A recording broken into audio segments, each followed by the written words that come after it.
her seatbelt. Their first date was nearly 2 months ago, and this thing that happened since makes it feel like even more time has passed. Michael turns onto 96th Street. The radio is off. He debates playing his demo. Oh, one more thing I should add, that Michael at this stage, before he has become a Wall Street bro, is an aspiring rapper who goes by the name of MC WebMD. And he has this idea that he's going to be like at the forefront of a genre called hypochondriac hip hop. Okay. He debates playing the tape. He debates playing his demo. On the one hand, it's tacky. On the other, Wendy, who majors in English, might pick up on his allusions and use of enjambment. You have any music? Wendy asks. And before he can stop himself, he's inserted the tape. WebMD comes in over the car's tinny speakers. I got love for the doctors and medicine men who pen scripts and pen rhymes from the tips of blunt pens who roll blunts out of dimes like Proust out of lines. Check it, says Michael. That's me. Okay, so I'm gonna skip ahead a little bit. So they go to the restaurant, they're in a Portuguese restaurant, which Michael has chosen because it's not that expensive, but it has a nice ambiance.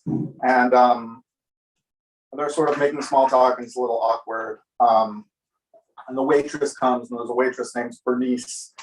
And Wendy seems to think that maybe she's flirting with Michael. She gets a kind of vibe, but she doesn't really understand it.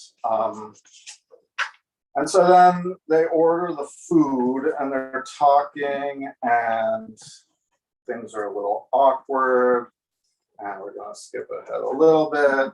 And now the food has come, and they're sitting across the table from each other, and that's where we're. Wendy takes a long sip of wine. So where were you? I was outside your apartment, says Michael, realizing as he says it that there's still food in his mouth. He finishes chewing, which takes a moment because the pressure to finish makes his throat feel swollen shut. I was circling your block until you came out. No, I mean, where were you? You know, where were you? Oh, says Michael, you mean then? Then. Michael wonders if he should lie and say he was downtown, maybe sleeping off a hangover at Ricky's new place. He could say he heard the first plane and saw the second. And though he didn't run into any burning buildings to save strangers from the flames, he at least assisted rescue workers by doing whatever people do when they assist rescue workers, presumably standing slightly out of the way like a spectator at a marathon, handing small bottles of water to the firemen. Sleeping, says Michael. I actually slept right through it. I went to class, says Wendy. I knew already, I saw it online, but then I didn't know what to do, so I went to class. This is not exactly accurate. In a purely intellectual sense, she understood the protocol, understood upon passing the Learner Student Center and seeing the dozens of students huddled around a television, that she was meant to join in their nervous pacing and hugging and futile attempts to call anyone who might be downtown. And yet, when you refuse to accept the campus's instantaneous transition, to accept it was to concede the proximity of the tax, to concede the very real impact of what had already become a world historical event. So she went to class. What class? Do you know Professor Green? Elizabeth Green, yeah. Everyone knew Elizabeth Green, the hotshot young lit prof. Everyone knows her. I have her for Brit Lit, says Wendy. Huh, says Michael. Huh, what? I don't know, says Michael. Is it a good class? Well, she hates Brit Lit. That's basically what I've learned so far. This is not a dig against Professor Elizabeth so much as a statement one might apply to most professors in the English department who share an unspoken antagonism toward the source texts, novels that they treat as data sets. Wendy's not opposed to theory in theory, and she finds her lit classes more substantive than, say, her wishy-washy nonfiction workshop, in which the students read aloud from their choicest sufferings and cry on each other's shoulders. But there is something about the deconstructionist view of literature that she finds unsettling. It feels to Wendy that her classes provide a whole Earth satellite view of the books they read, and that by attempting to see the larger picture, they're sacrificing a truer, more complex comprehension to be gained from a series of close zooms. When she interviewed at the ad agency last week, one thing that struck her was the deceptive simplicity of the poster campaigns that decorated the office. One ad in particular has stuck in her mind, a magazine spread that somehow managed, with a single photograph of two kids eating ice cream cones on a brownstone stoop, to capture the exact feel of a New York summer day and to create an indelible link between that feeling and the brand of ice cream being advertised. It was the details, the perfectly achieved messiness of the girl's hair, or the way the boy had one sock pulled halfway up his knee while the other bunched by his ankle, that made the image not just familiar, but some kind of ideal, a snapshot that, instead of representing a single moment, encapsulated the paradox of a childhood lost to time, yet somehow still alive in the milky promise of this particular ice cream. Oh, says Michael, who wonders if he himself should offer an opinion on the validity of Britlit as a subject, and if so, what that opinion should be. Anyway, 9/11 was our second class meeting, continues Wendy. Only a couple people showed up. I was one, Professor Elizabeth was the other. Michael is trying to eat and listen to what Wendy's saying at the same time, but multitasking is not his forte. And it doesn't help that Bernice, the waitress, is in the background, slightly swaying as another of the waiters, or maybe a cook, tunes one of the mandolin-like instruments and shuffles out a test melody. Bernice appears to be looking at Michael, but it may be an illusion, some trick of shadow and candlelight. He focuses on Wendy. So it's just you two in class. It was just the two of us, but we didn't acknowledge it. Why not? I don't know, I guess I thought it was her job to say something, but she just started lecturing. So what did you do? I took out my notebook. That's crazy, says Michael. Though he's become distracted again by Bernice, or if not by Bernice herself, then by the future she has opened, a future in which he is a recognizable celebrity and women approach him to flirt in public. Oh, I forgot a part, which is that the waitress came over at one point, and the part I skipped over, it's very important actually. And she turned out to be like the one person who's ever seen his rap group perform. Like, I think literally the one person. And she like seemed really impressed, and Wendy didn't really understand what that was about. Anyway, that's not what more. Another of the staff has set up a drum and is beating it in time with the knot mandolin. Bernice laughs and shakes her shoulder. She waves jazz fingers at the men. Fado, Wendy says, that's the name of this music. I remember that from when I went to Lisbon. Bernice is now without a doubt staring at Michael. Wendy can't believe the waitress is even remotely interested. From what she heard in the car, Michael's rapping is amateur at best, but she must admit that anything's possible. And maybe it's the wine, but Michael's looking more attractive than earlier, having stilled the nervous tapping and unstiffened into someone seemingly capable of having a good time. Wait, says Michael, so what happened in the rest of the class? Doesn't matter. No, tell me, says Michael. Forget it, says Wendy. No, says Michael, I want to know. Okay, says Wendy, well, the class is a seminar, right? Class participation is a part of our grade. And Elizabeth tends to talk a lot, but every once in a while she'll pause and ask the class a question. There's two guys who always answer. They think they're so smart, but then she'll put them down, explain why they're wrong, and they go nuts for it. Anyway, I was sitting there alone, and she asked a question. What did you do? Well, nothing at first, but after a few seconds, it became clear that she wasn't planning to continue until someone else spoke. So I raised my hand. Wendy raises her hand, tentative, like she's not sure she wants to be called on. She mimes the professor looking around the room, trying to decide which student to choose. Michael laughs, did she call on you? Yeah, she called on me. What did you say? I gave my answer, which was, it wouldn't make sense out of the context of the class. Okay, says Michael. He wonders if she thinks he's dumb. I mean, it was something totally specific to something she asked about a particular scene into the lighthouse and about this thing Wolf does, which is sort of not making a big deal of these characters' deaths by making the deaths happen within parentheses. Like the deaths are just announced in parentheses without commentary as if it's no big deal.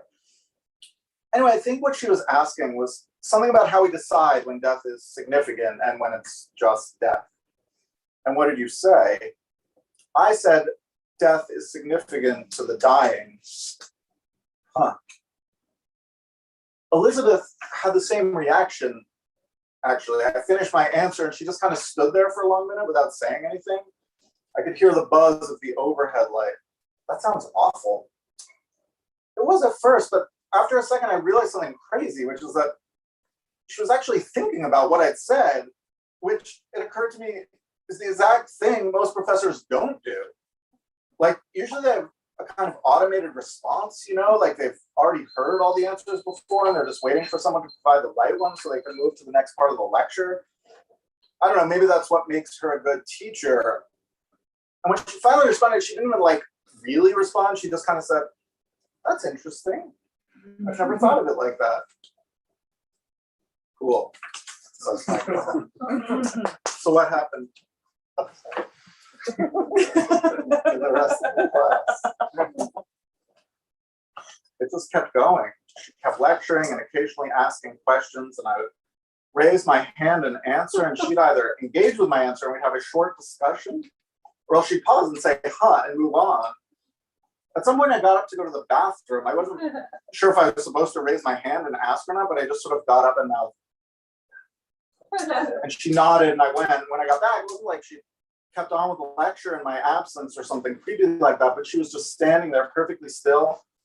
And I got the sense that she'd remained kind of frozen while I'd been gone, as soon as I re-entered the room, she'd broken back to the motion. Maybe I was imagining. Weird, Michael says. There's more to the story that Wendy can't get at, something beyond weird.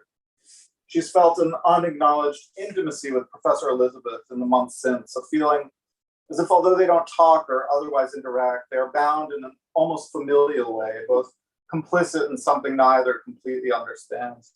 Some days she thinks of going to Professor Elizabeth's office hours and sitting silently opposite her desk, maybe taking out a book and reading while Elizabeth grades papers. Music plays in earnest now. Bernice sings in a wilted, mannish voice that suits the thin strum of the instrument.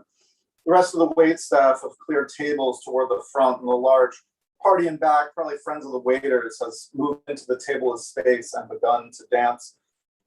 They're all in the young side, 20s or 30s, but they dance in the hand-holding style of old men leading ladies, dips and spins. Bernice's voice cuts through with the depth of emotion one wouldn't expect. Wendy wonders about the waitress's world, both the world inside her brain and the one that beyond these restaurants' walls, the local traumas that imbue her song with a certain beauty, sultry and melancholy, but also something else, pure maybe, a voice that rises in its highest registers above the bullshit of our armored public selves. Pretty good, says Michael. He nods toward Bernice. Makes you wonder, says Wendy. Wonder what? I don't know, says Wendy. Bernice spots Michael and enthusiastically motions him over. Michael worries he's being teased. Go on, Wendy says. I shouldn't, says Michael. I don't mind, seriously, says Wendy. The band continues to play, instrumental now. Michael half stands as if still undecided, and Wendy says, go on again. Michael walks over to Bernice, who takes him in her arms. His eyes are on Wendy, watching for a reaction she refuses to give. Instead, she inspects one of the tapestries, coming to the slightly buzzed insight that the love scenes and fight scenes are more or less interchangeable. She turns her eyes from the tapestry to catch Michael in periphery. Bernice has a finger through one of his belt loops. Wendy knows she's in one of those magical New York moments when something out of the ordinary will become, in the form of a dinner party anecdote, an emblem of American resilience, evidence that in our darkest hours, people must and will come together to take comfort in the small things that make life worth living, a minor key melody, fingers through belt loops, feet moving in unison. Wendy's never a participant in these stories, and she's not now either, 8 feet away in her chair.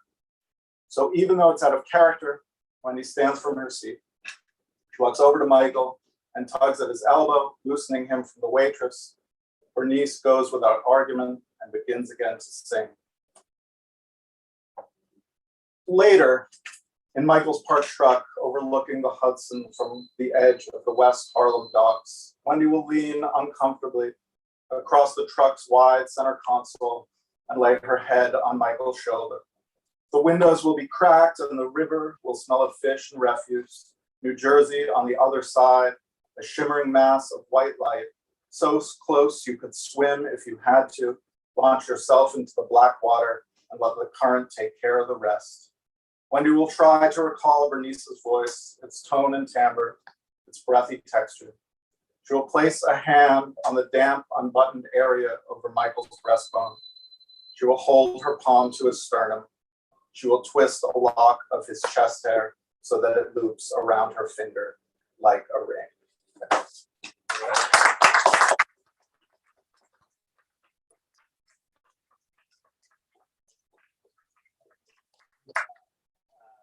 It's great to be in front of people. Yes.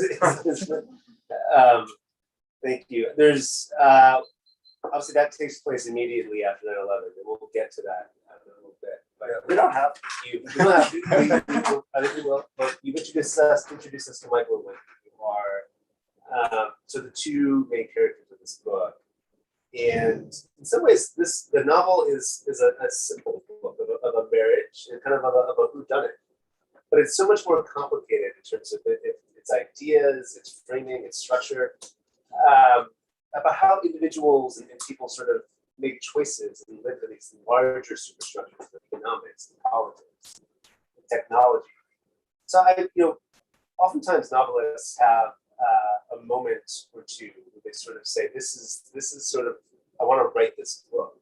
Was there something like this for you? How did you come to want to write this? So it really started, I guess, marinating. In 2008, I had this very stupid job working at Simon & Schuster, and this was at the beginning of ebooks. And basically, what happens is all these publishers were trying to make all their back catalogs into ebooks. And so they were scanning all their books as PDFs. And I got this job being what was called a digital proofreader, which really all it was just to look at the scanned PDFs and make sure they've been scanned correctly. And Simon Schuster is in Rockefeller Center, is where the office is. And the people who were the bosses thought that you could proofread like 10 books a day, but actually could do like 100. So me and the other guys who worked there would do our 10 books and then knock off by about 10:30 in the morning. And we'd go and sit in this cafe around the corner, and the cafe was right next to the Lehman Brothers office. And so every day we'd see all the bankers and these like Wall Street dudes, and they were like, I don't know, like a different species of human or something. It's like an anthropological survey, sort of like looking at them. And then I was there. So this was 2008, and I was there when the market crashed and Lehman Brothers went under, and suddenly sort of the guys disappeared.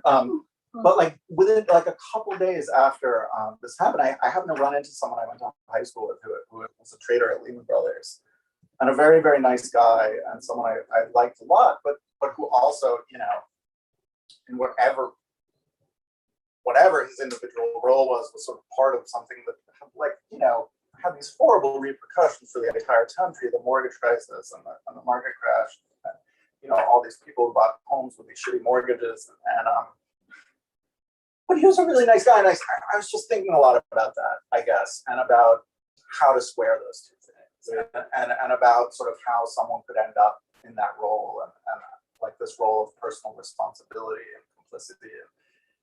And I just thought about it, and then a few years later was Occupy in 2011, and I was hanging out a lot at Occupy. Everyone I knew was involved in Occupy, and I hated the bankers so much, and they were terrible, and but I don't know, I kept thinking about this guy, and I thought it would just be like a really interesting challenge to try to write a book from the perspective of the person that we all hated, right? And to see if I could like find the human there. Yeah. And so that's sort of where it came from. And originally the book was set in 2008.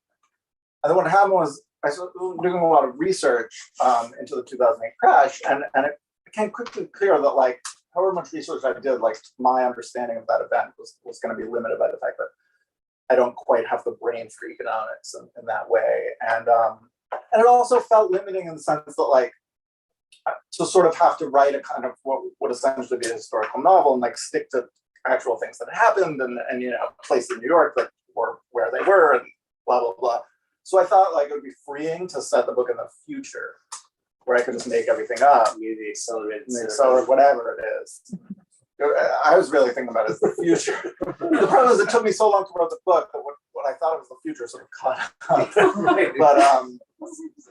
But then I had this big problem because I thought it would be freeing, and then you know I was halfway through the book in 2016. I'd finished the draft, and Trump got elected, and suddenly like imagining what the future would look like. It seemed like the dystopia I'd imagined sort of wasn't dystopic enough, so I had to like reconfigure. But that's really where it came from, I think, initially. Well, it's so funny you said that because like there's a couple of things you said that I want to take up, and one is the world building. It's set in the future, and there are certain things that you had to imagine. Like some of my favorites, for example, and we all called, you know, because something is broken, so you call and you get at someone in India that's answering the phone. Here, if you want to order Starbucks, you order Starbucks, and instead of speaking to someone, there's a screen right there from India asking you what you want. Right? Yeah. It's December and New York City's 80 degrees, so that's just normal. There's a might be. I don't know. There's a soda ban across the country, and I'm wondering sort of how much fun you had with that. Was that work? Was it fun? Like how was the world building? Yeah, it was a lot of fun. It was a lot of fun, and it was, you know, I think a lot of the things it was sort of just taking out things that already exist and sort of progressing them one step farther.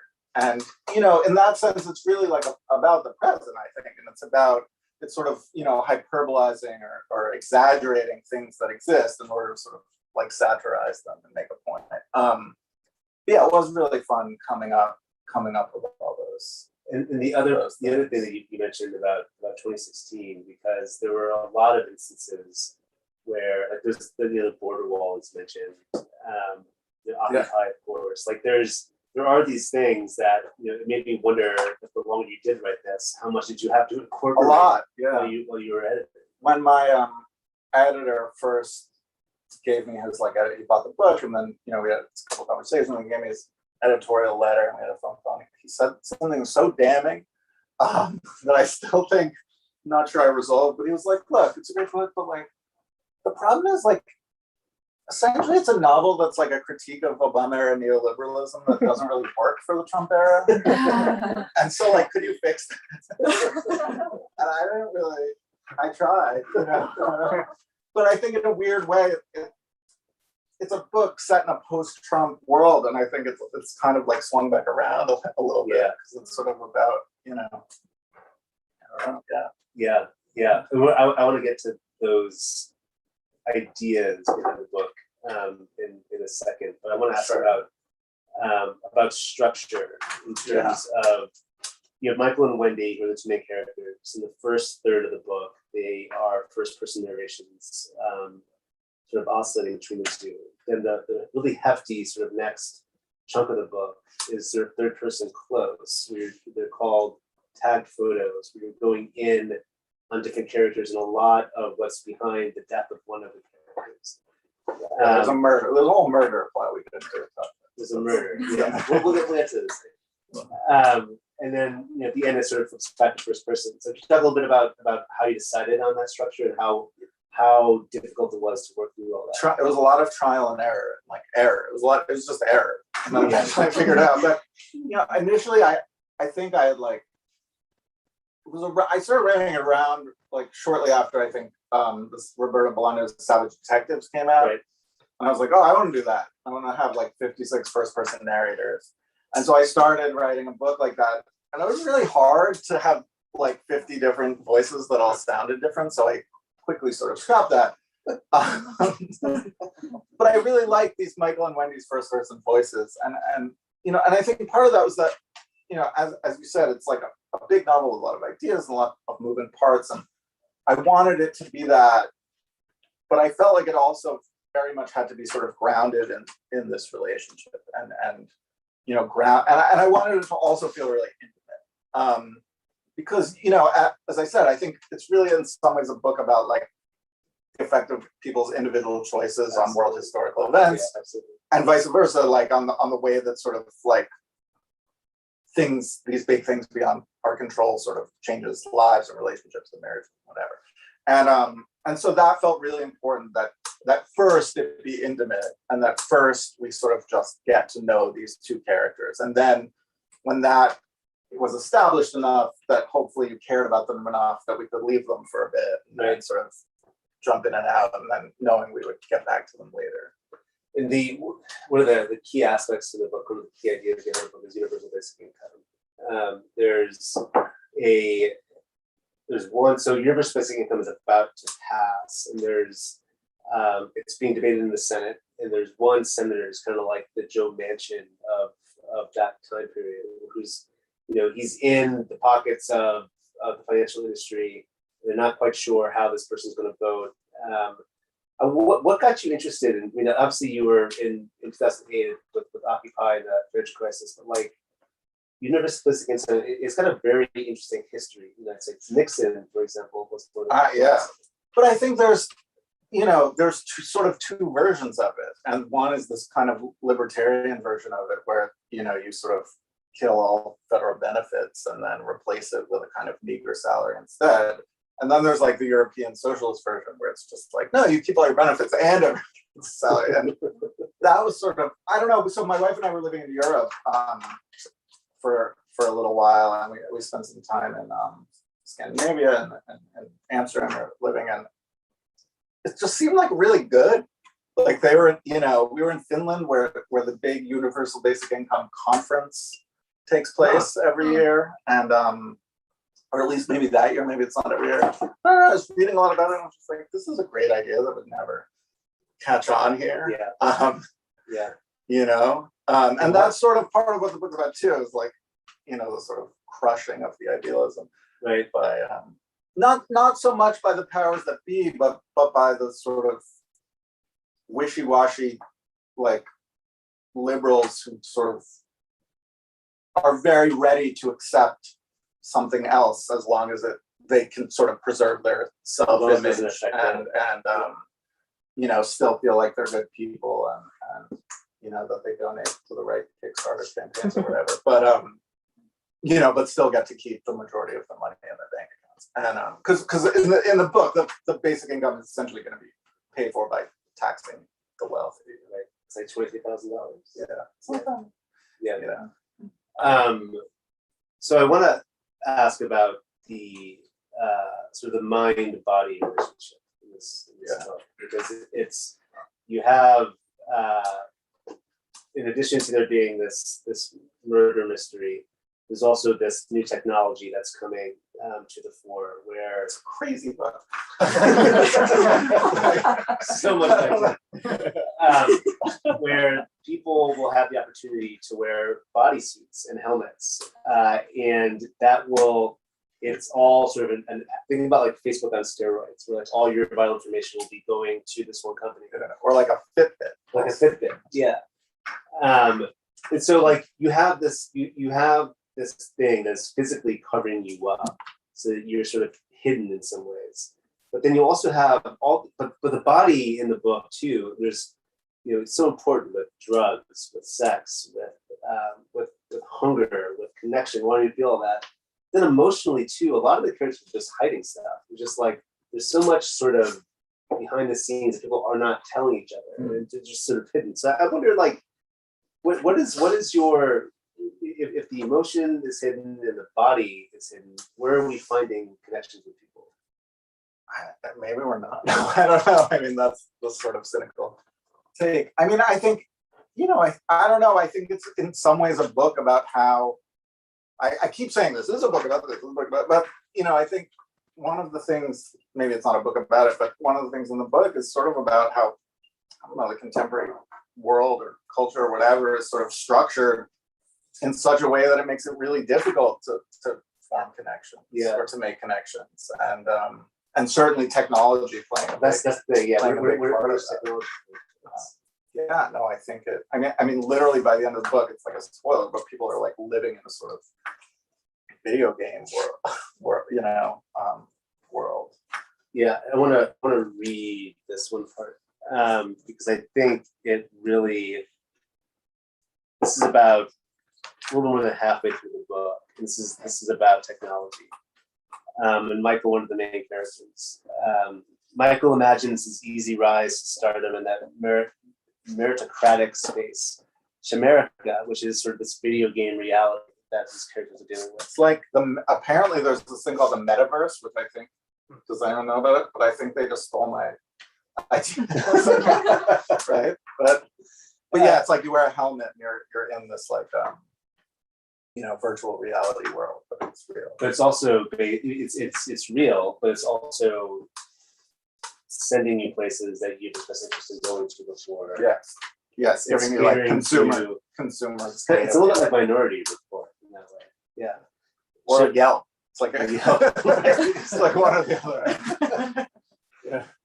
But it says Shamerica is a country without history or context, a place where identity is forged neither by nature or nurture, but only by the breath of one's imaginative powers. It's what the pilgrims dreamed of when they showed up in Plymouth with their buckle shoes and Protestant Bibles.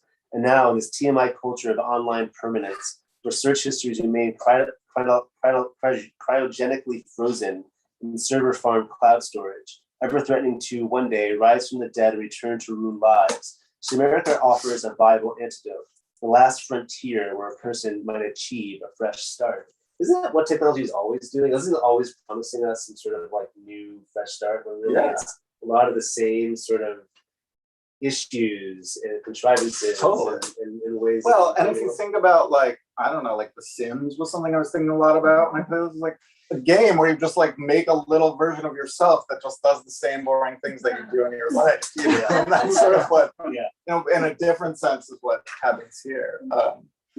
But people seem to want that. I don't know. We don't really want a fresh start.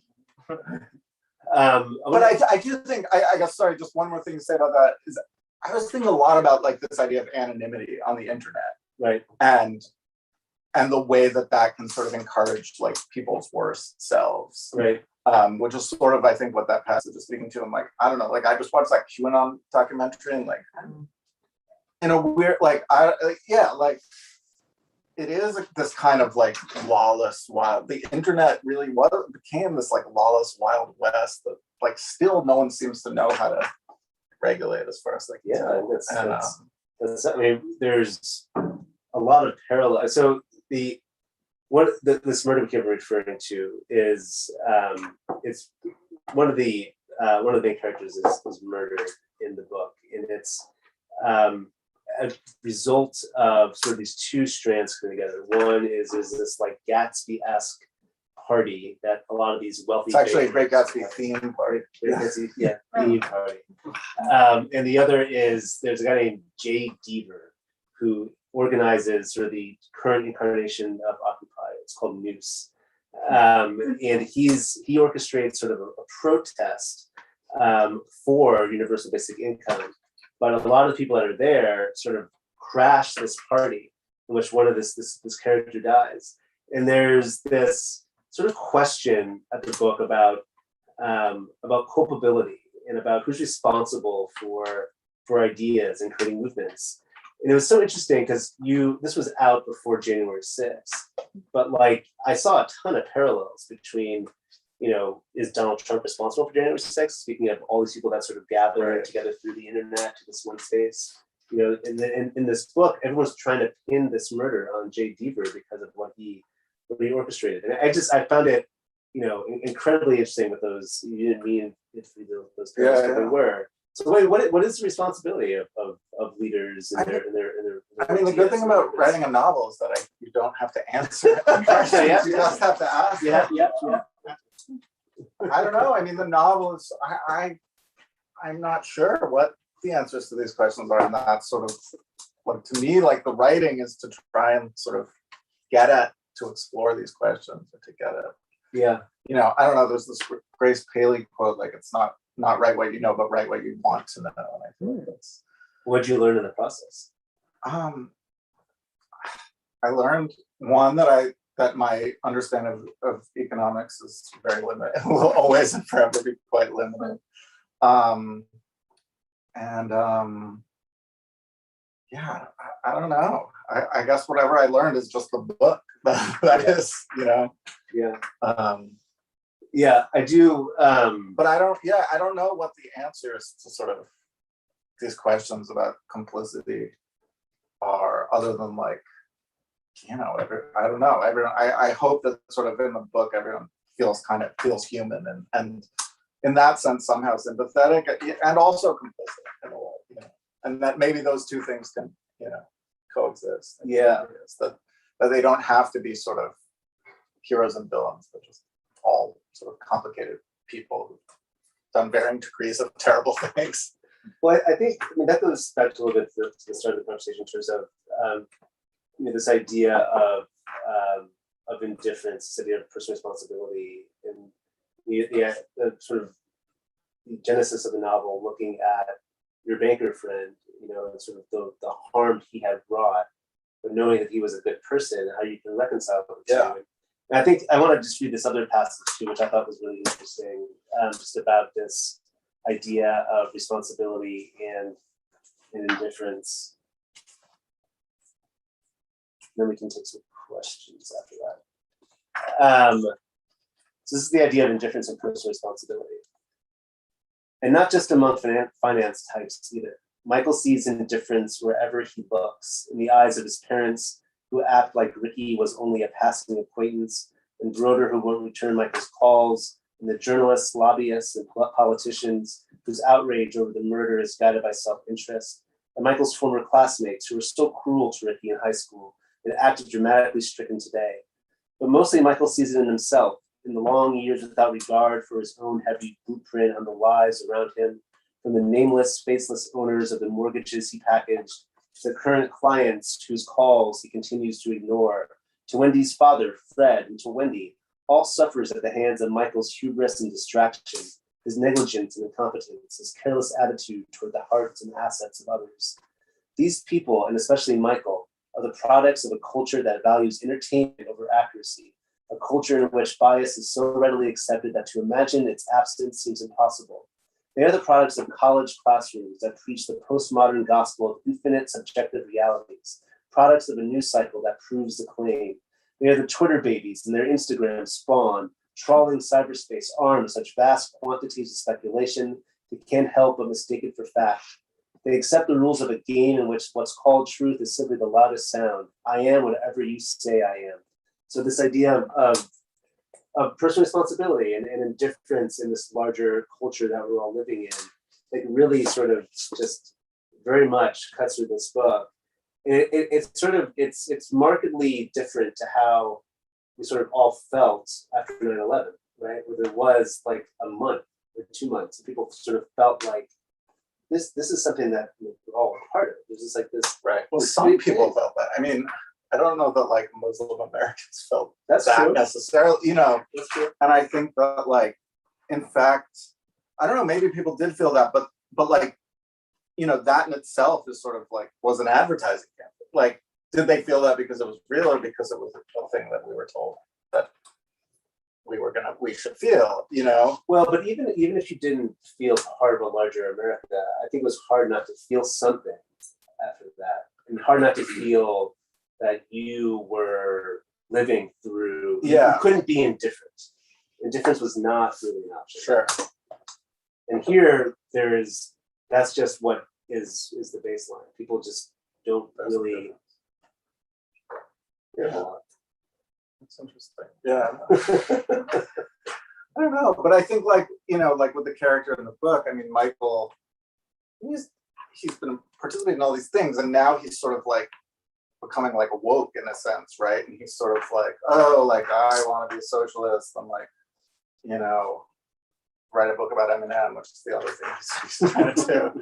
But but sort of too late. Like, what's that worth? Also, there's a line where toward the end of the book where he says something like, and then we wake unto our own unbearable wokeness, like only at I forget the line, but like basically like it's like we make ourselves feel, he makes himself feel better, but like what the world is still fucked. I don't know. Right. And he still fucked it. And it's very nice that he sort of not that I'm unsympathetic toward him, but I don't know what else he could do. But and he sort of at the last minute is kind of desperately trying to fix things that he's broken. But Right. I don't know. Let's leave it at that for now, and I'll just sort of see if anyone has any questions from the audience that you might want to ask about the book or some ideas behind the book or the process. Yeah, I think, hi. I think, and it struck me when you were talking about the Sims, in which you described like smaller version of yourself that you create basically, so sort of role play as yourself and in the small bits of your life, But it struck me as you were describing that's sort of like the same, like, I don't know, impulse that like animates the desire for a dollhouse, which is, I think, kind of about control. And so as much as like sort of the new tech, whatever, is about recreating oneself, how much would you say is also about the control of the self and also the control of the ways in which you interact with the world? And perhaps I have not read the book yet, but to whatever Michael's grappling with, to his desire to have a self that's in control of itself. Yeah, absolutely. And I think part of that is like the control of the narrative of the self and whatever we might call like self-identity. And that, is I think a big part of that control is like to sort of create or manage, one's own personal narrative of like how they see themselves in the world. But yeah, I think control is absolutely a huge part of it, definitely. So another question over there. This is maybe it's just because I was reading it recently, but the way you described Michael and then also your high school friend who worked with Lehman Brothers and then also the 9/11 connection reminded me a lot of the work of Lord Churchill. And I was wondering if that was an inspiration at all. It wasn't, but I like that it reminds you of that. Maybe I'll claim it.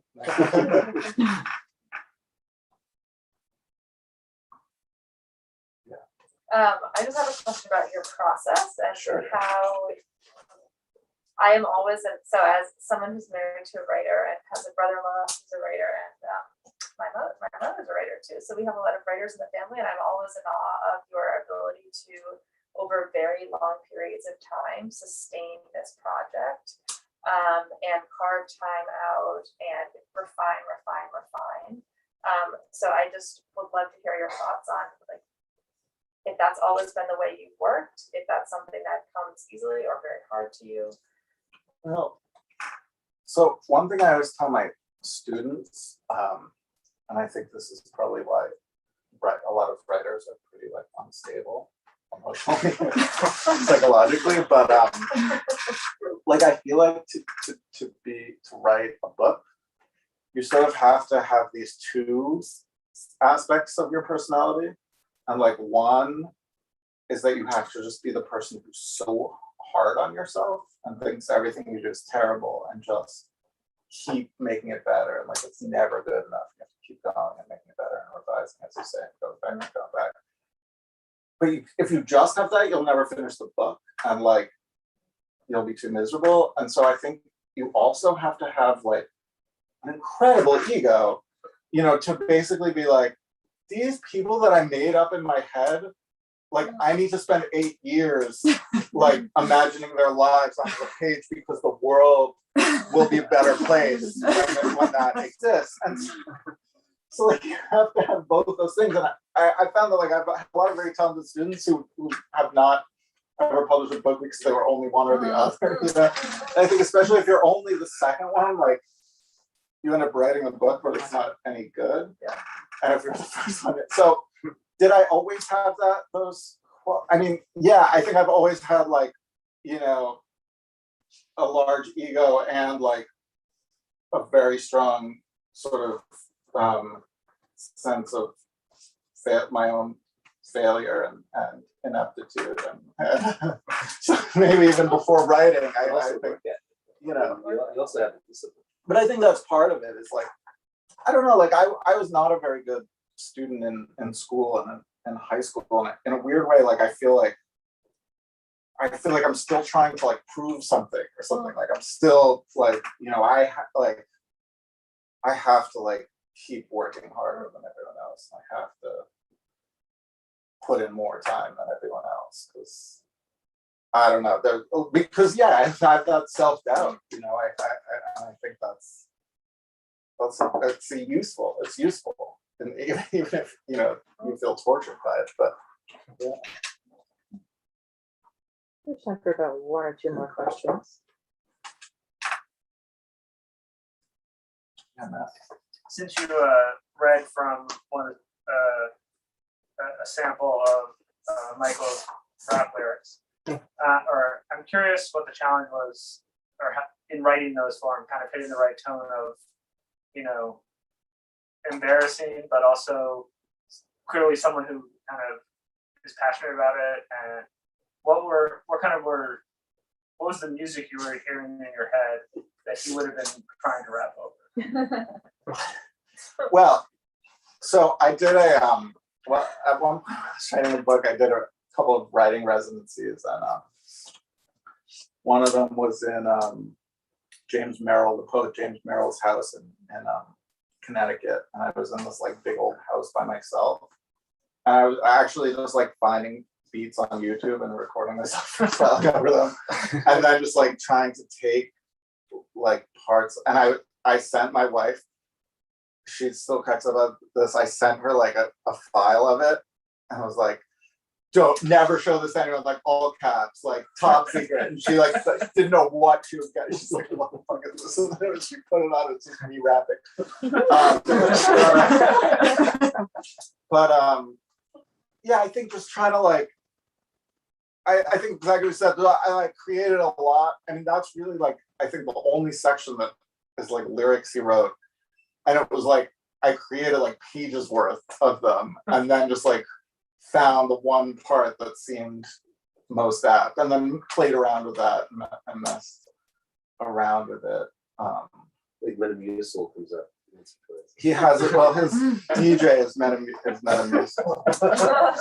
There might be some other lyrics in one part, but that's like the one little set off stanza. Oh, there is one other lyric where he sees the old DJ, and they like rap a bar from a song they wrote called Law and Order Marathon on TBS. Which I think also, I should just add one more thing, because I also see Phil in the audience, who's my old college roommate.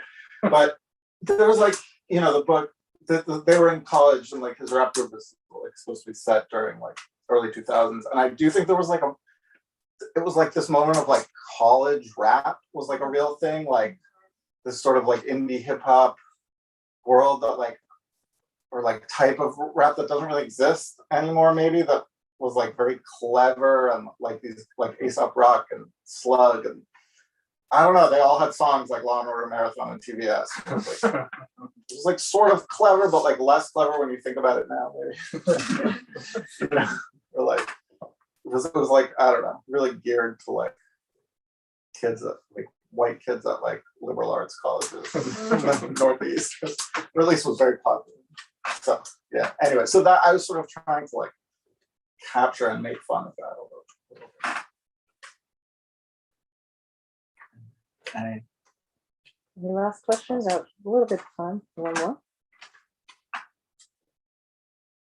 One once. All right. Twice. Thank you. All right. All right. Well, thank you all. Thank you.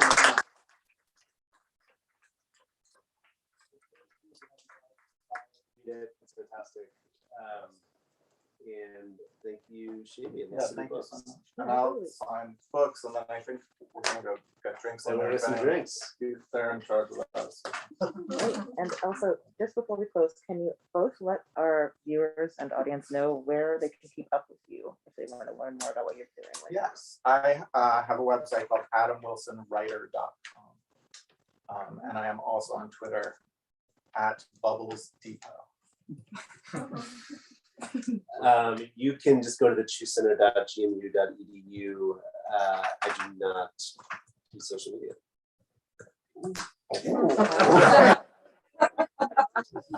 Bet you don't Hard to even find get both of the you. All right, thanks. If you have not bought your book yet, please take it down to the register before 9, which is when we close that. If you ordered your book ahead of time, it's behind the register for you, so you don't need to get another one.